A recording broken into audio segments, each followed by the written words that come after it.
Good afternoon, ladies and gentlemen. It's my pleasure to have the chance to attend the great event. The topic of my presentation is Chinese perspective on critical materials. Okay. This is a brief introduction of CNI Cobalt Branch and Antaike. Yeah.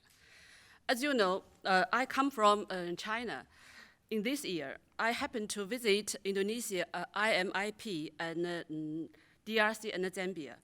Now, many Chinese companies invest in Indonesia for nickel and stainless steel products, and they invest in DRC for cobalt raw materials. Now, I'm in Australia, in Perth, an important city for the global raw materials supply. This year, my travel just covered the zone, and some sensitive regions, for example, DRC. So I'm glad to share my opinion about from a Chinese view. Okay.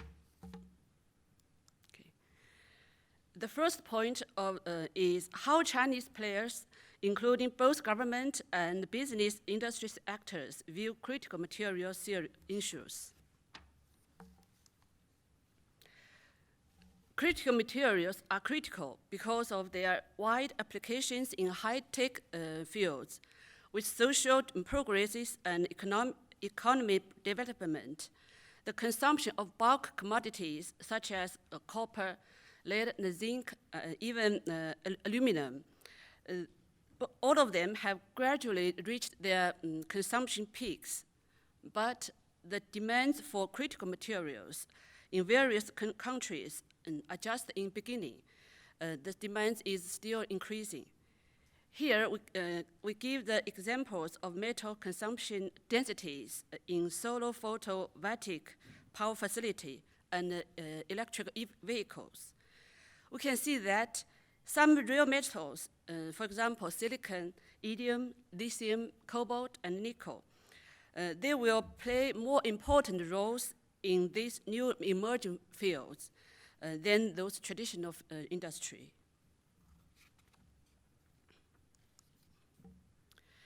Now, both Chinese government and industry companies have realized that the importance of critical materials.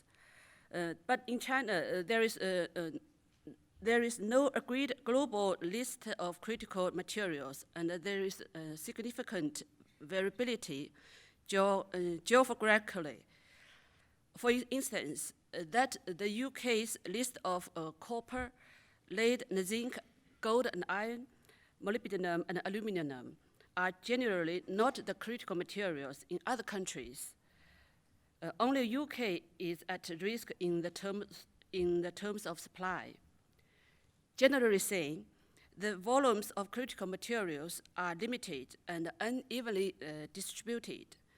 Because of their high concentration of reserves and production, they are easy to be subject to supply disruptions caused by geopolitics, resource nationalism, strikes, natural disaster, and transportation interruption, and some things, etc., which may bring a significantly impact to the global economy and defense security.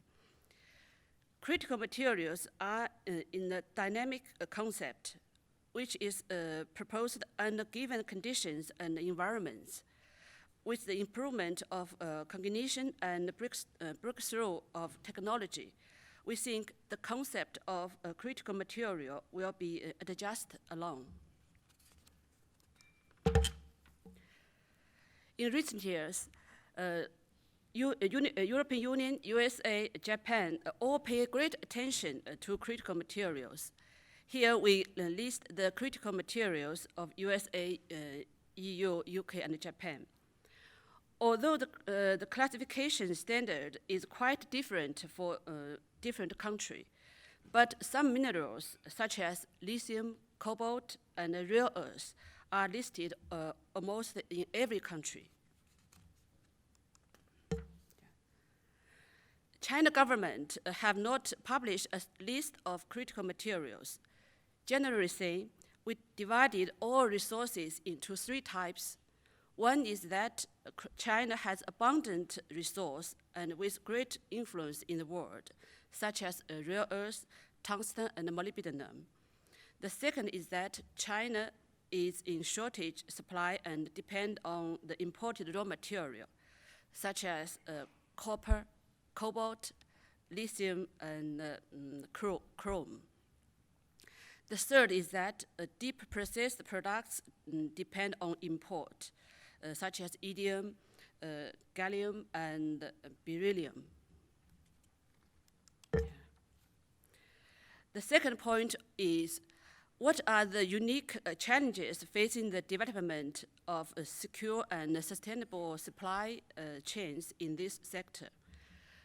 We think for China, one challenge is the supply risk.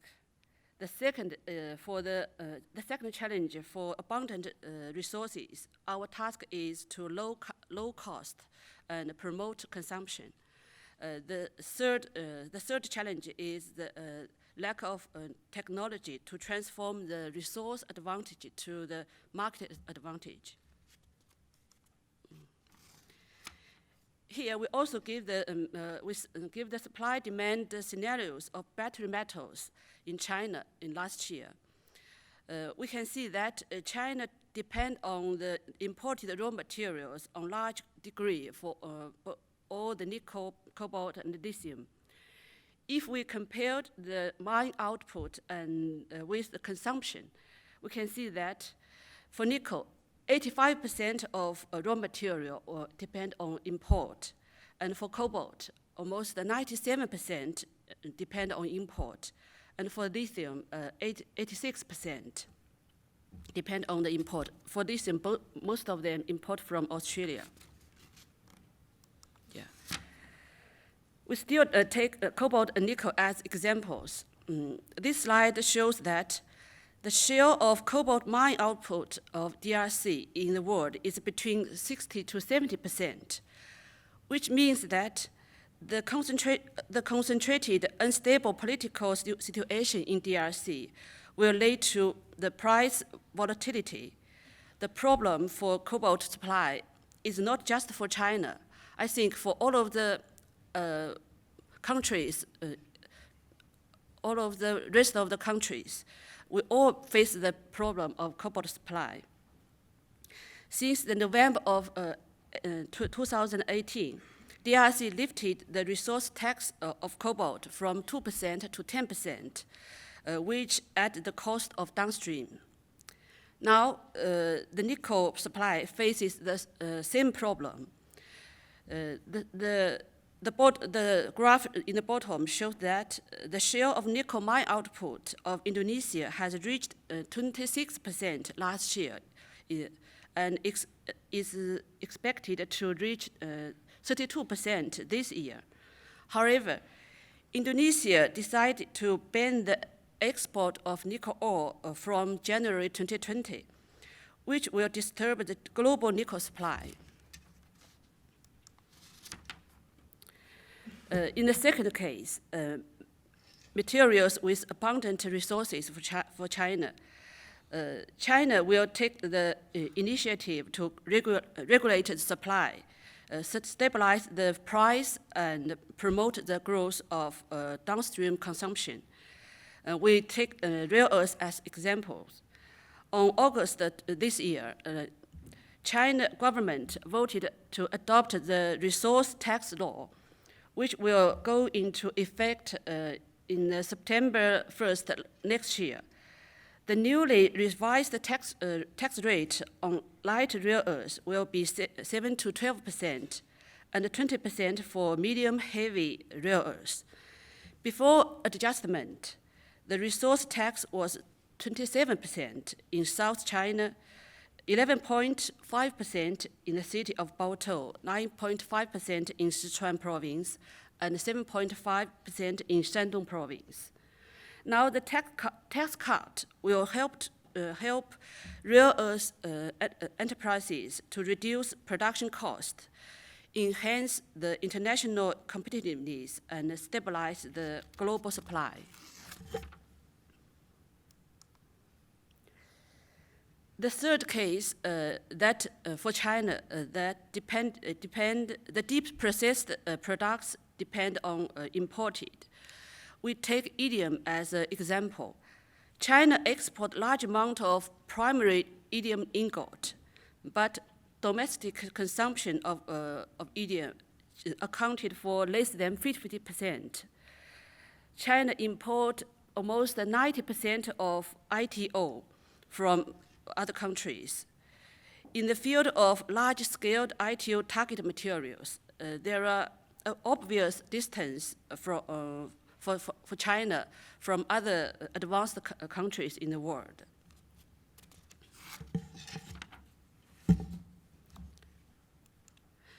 The third point is, what strategies have Chinese players used to address these issues so far, and what might we expect in the future? I think both Chinese government and industry have reached a consensus. We should strive to do something from the following 5 aspects. First, we strengthen the resources exploration of critical materials in shortage, make full use of international market. The second, increase the abroad investment. The Belt and Road Initiative will guide the cooperations with the relating countries. The third, as a State Reserve Bureau should store some critical materials at a suitable time, and some commercial and private funds should be encouraged to set up stockpile. The fourth, strengthen the recycling of critical materials. Number 5, strengthen ID and expand applications of critical materials and encourage the export of deep processed products. Yeah. We also take the battery metals as example. Now, China companies invest in Indonesia, Australia, DRC for the nickel, lithium, and cobalt.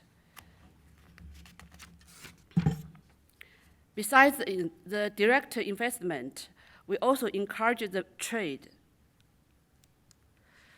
This slide is the global mined and refined cobalt production trade flow.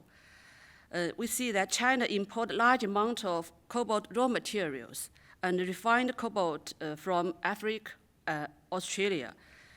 Since 2005, China made a policy that there are zero tariff for parts of commodities imported from the most developed African countries, which is helpful to import cobalt raw material from these countries. And the free trade agreement between China and Australia signed in 2015 also play important role to stimulate the bilateral business. Here we can see that we take the nickel cathode as example. Australia is the second largest source of nickel cathode imported country by China, just following Russia. And China is the leading destination of Australia's export nickel cathode. Before Australia export nickel cathode to China, maybe in the next year, Australia will change to export nickel sulfate to China.